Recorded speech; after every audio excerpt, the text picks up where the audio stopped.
Sir आप इतने वरिष्ठ पत्रकार हैं, आपने तमाम आंदोलन होते देख लिए, आंदोलनों के जेन्युइन कंसर्न्स या उसमें होने वाली राजनीति भी आपने देखी है। मौजूदा परिदृश्य में क्या ये कहा जा सकता है कि इसमें कोई भी ऐसा नहीं है जो ये दम भर सके कि इस मुद्दे को लेकर हम एकदम साफ हैं, हम राजनीति नहीं कर रहे हैं, हम छात्रों के मुद्दों को लेकर बिल्कुल गंभीर हैं, या कम ज्यादा हर तरफ से राजनीति हो रही है?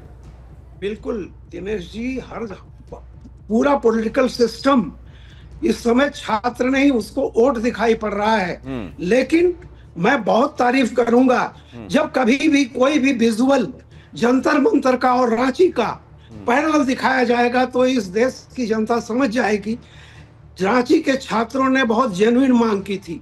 उनकी मांग कोई व्यक्ति को लेकर के नहीं थी, जैसे वहां था कि फलाना जी इस्तीफा दे दे बस सब कुछ खत्म हो जाएगा। वो आज भी यही कह रहे हैं कि वो परीक्षाएं जिनको आप खुद स्वीकार करते हैं कि धांधली हुई है वो रद्द की जाए और सीबीआई से जांच कराई जाए। और उसके लिए इतने दिनों तक वो कभी भी अपने मंच को उन्होंने पॉलिटिकल पार्टियों को सौंपने नहीं दिया। सहयोग में कोई भी निकल आए, लेकिन मैं कहता हूं कि उनकी मांग जेन्युइन है और सब लोग जानते हैं जिस तरह से भर्तियां हुई हैं, माफ कीजिएगा उत्तर प्रदेश में भी होती थी, आज मैं नहीं ये कह रहा हूं कि आज नहीं होगा। लेकिन सर आप अलग अलग राज्यों ने, रामकृपाल जी, और मैं चाहूंगा वो ग्राफिक्स जरा तैयार कीजिए, अलग अलग राज्यों ने जेनजी के मुद्दों को समझते हुए अलग अलग राज्यों ने पहल कदमी भी शुरू कर दी है। जेनजी को साधने के लिए, जेनजी के मुद्दों समझने के लिए, परीक्षाओं में कहां कहां क्या दिक्कत होती है उसको कैसे सुधारा जा सकता है। केंद्र ने तो इसके लिए एक हाई पावर्ड कमेटी बनाई ही है, लेकिन अलग अलग राज्यों में भी इसकी जरूरत महसूस हो रही है और वो करने के लिए अब राज्य कदम बढ़ा रहे हैं। क्या इसका स्वागत होना चाहिए?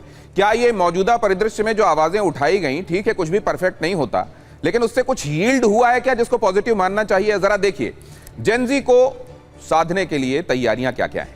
केंद्र सरकार कई सरकारी विभागों में अब ये कह रही है कि स्नैपचैट, इंस्टाग्राम पर अकाउंट बनाया जाए ताकि उस एज ग्रुप के लोगों के जेन्युइन कंसर्न्स क्या हैं, उनकी बातचीत क्या है, उनका माइंडसेट क्या है, उनका लुकआउट क्या है, इसको समझा जा सके। जेनजी से जुड़ने के लिए विशेष रीच आउट प्रोग्राम शुरू किए जा रहे हैं। बिहार में सभी स्कूलों और कॉलेजेस में मंत्री, सांसद, विधायक, डीएम जेनजी से अब संवाद किया करेंगे और 30 दिनों के भीतर भीतर डिजिटल समाधान भी दिया जाएगा। राज्य स्तरीय परीक्षा सुधार समिति का गठन भी यहां किया जा रहा है। महाराष्ट्र में क्या हो रहा है? मुंबई की भारतीय जनता पार्टी सरकार जो है, यहां पार्षद तेजस्वी घोसालकर की रेल मंत्री को एक चिट्ठी गई है और इसमें कहा गया है कि लोकल ट्रेन में 3 डिब्बे जेनजी और जेन अल्फा के लिए रिजर्व किए जाएं। अब ये कितना फिजिबल है, कितना प्रैक्टिकल है नहीं मालूम, लेकिन जेनजी को लेकर आप देख रहे हैं कुछ किए जाने की तत्परता तो दिखाई दे रही है। उत्तर प्रदेश में राज्य युवा आयोग बनेगा। 16 से 35 वर्ष के युवाओं के लिए नई युवा नीति बनी गई। हर जिले में यूथ इंक्यूबेशन सेंटर भी बनाए जाएंगे। मध्य प्रदेश में श्री कृष्ण मेधावी छात्रवृत्ति योजना लाई जा रही है। 102 टॉप जो स्कॉलर्स होंगे उनको 1-1 लाख रुपए की प्रोत्साहन राशि दी जाएगी। तमिलनाडु में युवा कल्याण फंड को डबल करके 1051 करोड़ किया गया। 2031 तक 5 लाख युवाओं की एआई ट्रेनिंग भी की जाएगी।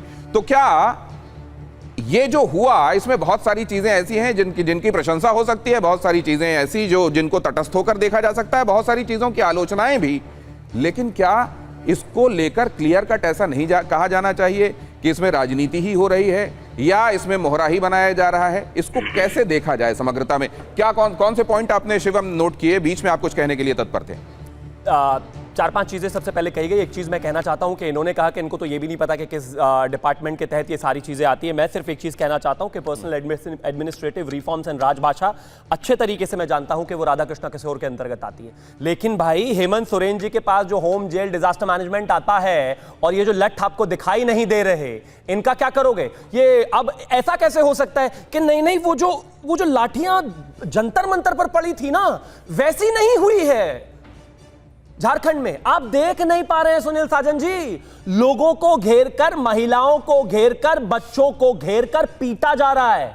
और जो यहां पर सिर्फ बैरिकेटिंग थी, झारखंड में वो बैरिकेटिंग के ऊपर कटीली तारे हैं।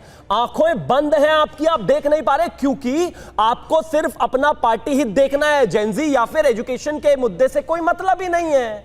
अब एक और चीज पर आते हैं। आप कह रहे हैं कि नहीं नहीं लाठी तो चली नहीं। आप देश के पत्रकार पीटे गए हैं भाई, महिलाएं पीटी गई हैं, और वहां पर महिला पुलिस नहीं थी, वहां पर पुरुष ने पीटा है। जो वहां पर जितने भी पुलिस के पर्सनल्स हैं वो महिलाओं पर लाठियां भांज रहे हैं, आपको दिखाई नहीं दे रहा। और मैं एक और चीज कहना चाहता हूं, अगर छात्र छात्र हैं और हिंदुस्तान के किसी भी राज्य के छात्र छात्र हैं, तो डिंपल जी जो यहां पर जंतर मंतर आई थी और एक मां की तरह बच्चों का ख्याल रख रही थी, उनको झारखंड जाने में इतनी परेशानी नहीं होनी चाहिए भाई। मुझे पता है आपके बस की बोलना नहीं है हेमंत सोरेन जी के खिलाफ, आपके बस की नहीं है जेएमएम के खिलाफ बोलना, आपकी हैसियत ही नहीं है, लेकिन कम से कम बच्चों के साथ तो खड़े हो जाओ। और ये जो विजुअल्स टीवी 9 से लेकर देश की हर मीडिया पर इसका जवाब भी ले लीजिए ना, फिर जवाब भी ले लीजिए क्योंकि समय सीमित है। 10 सेकंड नहीं प्लीज, वो 3 है, मैं 1 हूं, और अगर आप मेरे साथ एक और भी जोड़ ले तो भी 2 ही है, समय दीजिए। एक और चीज कहा गया, एबीवीपी तो थी ही नहीं जंतर मंतर पर, पढ़ते क्यों नहीं हो भाई? 6 मई को पेपर हुआ नीट का, 12 मई को उस बात की सत्यापन हो गया कि वो पेपर लीक हो गया, 13 मई को नीट ऑफिस के सामने, एनटी ऑफिस के सामने अखिल भारतीय विद्यार्थी परिषद का प्रदर्शन चल रहा था, वीडियोस है पूरे देश में। ओके दोनों जवाब देने के लिए तत्पर हैं। पहले सुनील साजन, आता हूं सरल जी आपके पास, पहले सुनील जी। देखिए दिनेश जी, अब बीजेपी के प्रवक्ता को मैं क्या ही समझाऊं, मैंने दोनों जगह की बात की है। कटीले तार की बैरिकेटिंग की बात हमने की है, बाद में आप बात कर रहे हैं, लेकिन देश के अहंकारी प्रधानमंत्री और अहंकारी गृह मंत्री की तुलना और किसी से मत करिए।